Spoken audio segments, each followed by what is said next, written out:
Hello everyone, আজকে আমি explain করব শাহরুখ খানের অভিনীত চেন্নাই এক্সপ্রেস মুভিটা। আশা করি আপনাদের সবার এই মুভিটির এক্সপ্লেনেশন ভালো লাগবে। ভালো লাগলে অবশ্যই সাবস্ক্রাইব করবেন আমার চ্যানেলটায়। তাহলে বেশি দেরি না করে গল্পটি শুরু করা যাক। মুভির শুরুতেই আমরা এই মুভির হিরো রাহুলের ছোটবেলার দৃশ্য দেখতে পাই। মাত্র 8 বছর বয়সে রাহুলের বাবা মা একটি কার অ্যাক্সিডেন্টে মারা যায়। এরপর থেকে রাহুল তার দাদা এবং দাদির কাছেই বড় হয়। রাহুলের দাদা ছিল মুম্বাই শহরের সবচেয়ে বড় মিষ্টি বিক্রেতা। রাহুলের দাদার 100তম জন্মদিনে রাহুলের বন্ধুরা গোয়া ঘুরতে যাবার প্ল্যান করে, কিন্তু রাহুল তাদের সরাসরি নিষেধ করে দেয়, কারণ রাহুল খুব ভালোভাবেই জানতো তার দাদা তাকে যেতে দিবে না। রাহুলের দাদা ছিল সচিন টেন্ডুলকারের অনেক বড় ফ্যান। একদিন তার দাদা টিভিতে খেলা দেখছিল, সচিন টেন্ডুলকার 99 রান করে আউট হয়ে যায়। রাহুলের দাদা সেটা দেখে সেখানে হার্ট অ্যাটাক করে মারা যায়। রাহুল তারপর তার বন্ধুদের যেয়ে বলে এখন সে গোয়া যেতে পারবে, যেহেতু তার দাদা বেঁচে নেই তাহলে কেউ তাকে আটকাতেও আসবে না এখন। এরপর আমরা রাহুলের দাদিকে দেখতে পাই।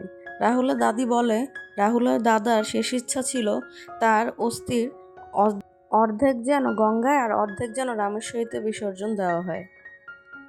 গঙ্গারটুকু তো রাহুলের দাদি নিজেই বিসর্জন দিতে পারবে, কিন্তু রামেশ্বরীরটা তো পারবে না।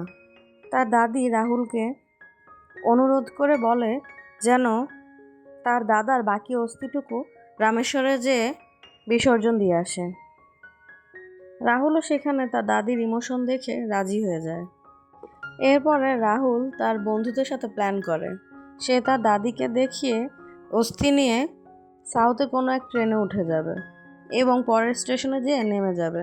এরপর গোয়া পৌঁছে সেখানে যেয়ে সে তার দাদার অস্থি বিসর্জন দিয়ে দিবে। এরপর রাহুল তার দাদি থেকে বিদায় নিয়ে চেন্নাই এক্সপ্রেসের ট্রেনে উঠে পড়ে। তারপর পরের স্টেশনেই সে নেমে যায়। নেমে যাওয়ার পর সে তার বন্ধুদের সাথে দেখা করার পর তার হঠাৎ করে মনে পড়ে সে তার দাদার অস্থি ট্রেনেই রেখে এসেছে। তারপর সে ট্রেনে আবারও ব্যাক করে। ট্রেনে ফিরে যাওয়ার পর তারপর যখন সে ট্রেন থেকে আবার নেমেই যাবে তখন সে দেখতে পায় একটি মেয়ে ট্রেনে ওঠার অনেক চেষ্টা করছে। এরপর রাহুল তার হাত বাড়িয়ে সেই মেয়েটিকে ট্রেনে উঠতে সাহায্য করে এবং এরপর সেইভাবে আরও 4 জনকে ট্রেনে উঠায়। কিন্তু ততক্ষণে ট্রেন অলরেডি চলা শুরু হয়ে গেছে, স্টেশন ছেড়ে দিয়েছে। এই জন্য রাহুল আর ট্রেন থেকে নামতে পারে না। ট্রেনে উঠে সে জানতে পারে সেই মেয়েটির নাম মিনা এবং এই 4টি লোক তার কাজিন ব্রাদার। মিনা বাড়ি থেকে পালিয়ে মুম্বাই চলে এসেছিল, তাই তার এই 4 কাজিন ব্রাদার তাকে খুঁজতে মুম্বাই এসেছিল। মিনা রাহুলের কাছ থেকে ফোনটি নিয়ে মিনার বন্ধুদেরকে কল করতে চায়। এটা তার 4 ভাই দেখতে পেয়ে রাহুলের ফোনটি ট্রেনের বাইরে ফেলে দেয়। রাহুল এসবের প্রতিবাদ করতে গিয়ে রাহুলকে তারা বন্দুক দেখিয়ে ভয় দেখায়। এরপর ট্রেনের টিকিট চাইতে টিটি আসলে টিটিকেও তারা ট্রেন থেকে ধাক্কা দিয়ে ফেলে দেয়। এসব দেখে রাহুল খুব ভয় পেয়ে যায়। মিনার কাছে তারা জানতে পারে যে মিনার বাবা তাদের এলাকার সবচেয়ে বড় ডন। মিনার বাবা মিনার জন্য বিয়ে ঠিক করেছিল তার পাশের গ্রামেরই একজন ডনের সাথে, তার নাম ঠাঙ্গাবালি। মিনা সেই ঠাঙ্গাবালিকে বিয়ে করতে চায় না, এই কারণেই সে বাড়ি থেকে পালিয়েছে। এখন রাহুলের আর কোনো উপায় নেই, রাহুলেরও সেই 4 ভাইয়ের সাথেই মিনার সাথে গ্রামে যেতে হবে, কারণ তাদের এই সব কিছু রাহুল নিজের চোখে দেখে ফেলেছে। তাই মিনার 4 কাজিন ব্রাদার রাহুলকেও সাথে নিয়ে যায় গ্রামে। এখন রাহুল কি করবে? রাহুল তো তামিলও বুঝে না। এই কারণে মিনা তাকে রাস্তায় শিখিয়ে দেয় যে মিনা যাই বলবে রাহুল যেন তা শুনে হ্যাঁ বলে শুধু। এরপর রাহুল মিনাদের সাথে তাদের গ্রামে চলে আসে। ট্রেন থেকে মিনা নেমে তার বাবাকে বলে সে রাহুলকে ভালোবাসে এবং রাহুলকে বিয়ে করতে চায়। মিনার বাবা রাহুলকে জিজ্ঞেস করলে রাহুল মাথা নাড়িয়ে হ্যাঁ জানায়, কারণ রাহুল তো কিছুই ভাষা বুঝতে পারছিল না। তখন মিনার বাবার নির্দেশে রাহুলকে কাঁধে করে সবাই মিলে বাড়ি নিয়ে আসে। মিনার এত বড় পরিবার দেখে রাহুল তো একদম হতভম্ব হয়ে যায়। পরের দিন ঠাঙ্গাবালি মিনার বাড়িতে আসলে তখন মিনার বাবা বলে মিনা অন্য কাউকে ভালোবাসে, এই কারণে সে তার মেয়েকে জোর করে অন্য কারোর সাথে বিয়ে দিতে পারবে না। ঠাঙ্গাবালি তখন বলে এটা তার মান সম্মানের ব্যাপার। এভাবে করে সে তার বিয়ে ভেঙে দিতে পারে না। এরপর ঠাঙ্গাবালি বলে রাহুলকে আজ রাতে তার সাথে ফাইট করতে হবে।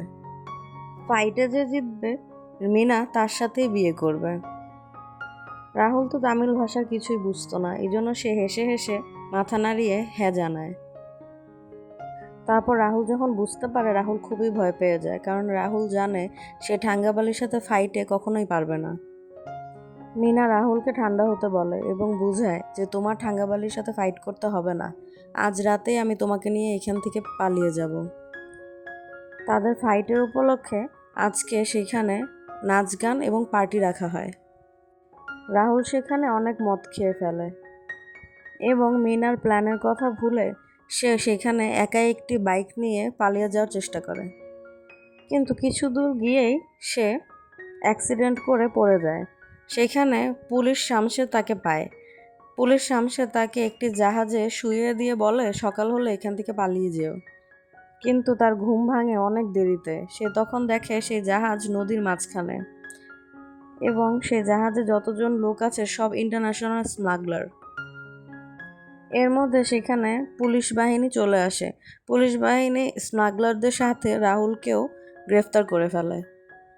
রাহুল তখন পুলিশদের বলে যে আমি কোনো স্মাগলার না, কিন্তু পুলিশ তা বিশ্বাস করে না। পুলিশ তখন বলে তার আইডি কার্ড দেখাতে, কিন্তু রাহুলের কাছে কোনো আইডি কার্ডও নেই। রাহুল তখন পুলিশকে বলে কোম্বাম গ্রামে নিয়ে গেলে তার সব কিছু প্রমাণ হয়ে যাবে। এরপর পুলিশ তাকে মিনাদের গ্রামে নিয়ে আসে। সেখানে এসে সে দেখে মিনাকে ঠাঙ্গাবালির সাথে বিয়ে দিয়ে দেওয়া হচ্ছে। সেখানে সবাই রাহুলকে চিনে ফেলে। পুলিশ তখন সেটা দেখে রাহুলকে পুলিশ সেখানেই ছেড়ে দেয়। মিনার বাবা এবং ঠাঙ্গাবালির লোকেরা যখন রাহুলকে ধরতে আসে তখন রাহুল মিনার গলায় দা ধরে সেখান থেকে পালিয়ে যায়। একটা পর্যায়ে যে জঙ্গলের কাছে এসে রাহুল আর মিনার গাড়িটি নষ্ট হয়ে যায়। সেখানে রাহুল মিনাকে দোষ দিতে থাকে যে তোমার কারণেই আজকে আমার এত বিপদ হচ্ছে, তুমি না থাকলে আজকে এসব কিছুই হতো না। এরপর রাহুল মিনাকে সেখানে রেখেই চলে আসে। তারপর রাহুল সেখানে গ্রামে কারোই ভাষা বুঝছিল না, যেই কারণে সে আবার মিনার কাছে চলে আসে। মিনা সেখানে রাহুলের জন্য অপেক্ষা করছিল, কারণ মিনা জানতো রাহুল তাকে ছাড়া এখান থেকে পালাতে পারবে না। এরপর রাহুল এবং মিনা হাঁটতে হাঁটতে সন্ধ্যায় আরেকটি গ্রামে এসে পৌঁছায়। সেখানে গিয়ে মিনা সবাইকে বলে রাহুল তার স্বামী, রাহুল গরিব হওয়ায় তার বাবা তাকে মেনে নিচ্ছে না। গ্রামের সকলের তখন মিনা এবং রাহুলের জন্য মায়া হয় এবং সকলে তখন তাদেরকে গ্রহণ করে নেয়। গ্রামের লোকেরা তাদের দুইজনকে থাকার এবং কিছু কাপড় চোপড়ও দেয়। রাতে মিনা আর রাহুল কথা বলছিল। রাহুল জানতে পারে মিনার মা অনেক আগেই মারা গেছে। মিনার পরিবারে অনেক মানুষ থাকলেও মানসিকভাবে মিনা খুবই একা। পরদিন সকালে মিনা রাহুলকে বলে এই গ্রামের একটি নিয়ম রয়েছে, নতুন বিবাহিত স্বামীরা তাদের স্ত্রীদের কোলে তুলে পাহাড়ের উপর একটি মন্দিরে নিয়ে যায়, এতে করে তাদের সম্পর্ক আরও ভালো হয়। এরপর রাহুল মিনাকে কোলে তুলে পাহাড়ের সেই মন্দিরে নিয়ে যায়। সেখানে রাহুল মিনাকে সিঁদুর পরিয়ে দেয়। মূলত তামিলদের এই নিয়মকানুনগুলো রাহুল খুব এনজয় করছিল। রাহুল খুব মজার ছলে এইসব নিয়মকানুন পালন করছিল। অন্যদিকে মিনা ইমোশনাল হয়ে যাচ্ছিল রাহুলের প্রতি। কিছুদিন যাওয়ার পর রাহুল মিনাকে বলল এখন আমাদের এই গ্রাম ছেড়ে চলে যাওয়া উচিত, অনেক দিন হয়েছে। মিনা তখন রাহুলকে বলল হঠাৎ করে গ্রাম ছেড়ে চলে গেলে গ্রামের মানুষরা খারাপ ভাববে, এতে করে মানবিক মূল্যবোধে অবক্ষয় হবে। মিনার সাথে কথা কাটাকাটির এক পর্যায়ে রাহুল ব্যাগ নিয়ে একাই চলে আসে। কিছু দূর আসার পর সে মিনার কাছে আবারও ফিরে যেতে নেয়। তারপরে সেখানে চলে আসে ঠাঙ্গাবালির লোকজন। ঠাঙ্গাবালির লোকেরা তখন মিনাকেও ধরে ফেলে। ঠাঙ্গাবালির লোকদের কাছ থেকে বাঁচার জন্য গ্রামের লোকরা তখন মিনা এবং রাহুলকে প্রোটেকশন দেয়, তাদের গাড়ি নিয়ে পালিয়ে যেতে সাহায্য করে। রাহুল তার দাদার অস্থি সেই ঘরেই ভুলে রেখে এসেছিল। এই বিপদের মধ্যেও মিনা দৌড়ে গিয়ে রাহুলের দাদার অস্থি নিয়ে আসে। এরপর রাহুল আর মিনা স্টেশনে চলে আসে। সেখানে রাহুল একটু ইমোশনাল হয়ে যায় এবং মিনাকে মুম্বাই চলে যেতে বলে, কারণ সে তার দাদার অস্থি নিয়ে রামেশ্বর যাবে। মিনা তখন বলে সেও রাহুলের সাথে রামেশ্বর যাবে। এরপর রাহুল আর মানা করে না। এরপর রাহুল আর মিনা একসাথে রামেশ্বর এসে তার দাদার অস্থি বিসর্জন করে। অস্থি বিসর্জনের পর রাহুল মিনাকে জিজ্ঞেস করে মিনা এখন কোথায় যাবে। মিনা তখন বলে সে তার ছোটবেলার বন্ধুর সাথে পুনেতে যাবে। এই কথোপকথনের সময় দুইজনই খুব ইমোশনাল হয়ে পড়ে, কারণ দুইজনই দুইজনকে ভালোবেসে ফেলেছে, কিন্তু কেউ কাউকে বলতে পারছে না। পরের দিন মিনাকে রাহুল পুনে নিয়ে যাবে বলে মিনাকে মিনার গ্রামে নিয়ে আসে। যেহেতু মিনা গাড়িতে ঘুমিয়ে পড়েছিল, তাই গ্রামে আসার পরে মিনার ঘুম ভাঙে। ঘুম ভাঙার পর মিনা রাহুলকে বলে এটা তুমি কি করলে, এখন তো ওরা সবাই তোমাকে মেরে ফেলবে।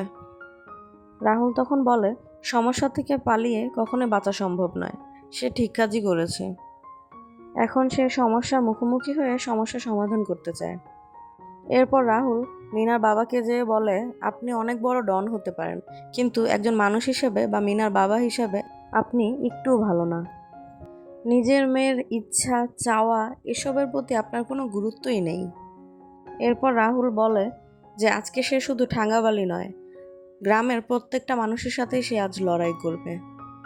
সে তার ভালোবাসাকে পাওয়ার জন্য সে শেষ নিঃশ্বাস পর্যন্ত আজকে লড়াই করে যাবে। হঠাৎ ঠাঙ্গাবালির লোকজন এসে তাকে মারা শুরু করে। রাহুল প্রত্যেকটা মারের জবাব দিচ্ছিল।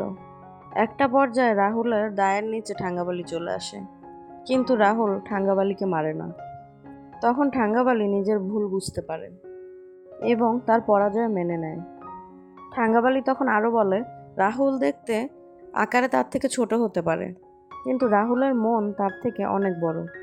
মিনার বাবাও তখন বুঝতে পারে যে মিনার জন্য রাহুলই বেস্ট এবং রাহুলের সাথেই মিনা খুশি থাকবে।